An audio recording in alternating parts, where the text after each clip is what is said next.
బూతులు తిట్టడం ఇంకా అంటే అంటే దొంగతనం మా ఇంట్లో డబ్బులు మమ్మీ పెట్టి తీసుకుని చాక్లెట్ కొనుక్కోవడం ఇంకా అంటే ఒకరిని కొట్టడం ఇంకా సాతాను లక్షణాలు ఇంకేమున్నాయి? బైబిల్ చదవకుండా వెళ్ళి నువ్వు బాగు మిగతా వాళ్ళు చెప్పనమ్మా. మనోడు కొన్ని లక్షణాలు చెప్పాడు, సాతాను పిల్లల లక్షణాలు. ఎదుటి వాళ్ళని కొట్టడం, ఇంట్లో దొంగతనం చేయడము, బైబిల్ చదవకుండా రోడ్లపై వెళ్ళి ఆడుకోవటము.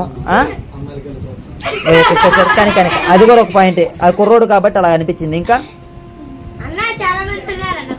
తల్లిదండ్రుల మాట వినాలా వినకూడదా?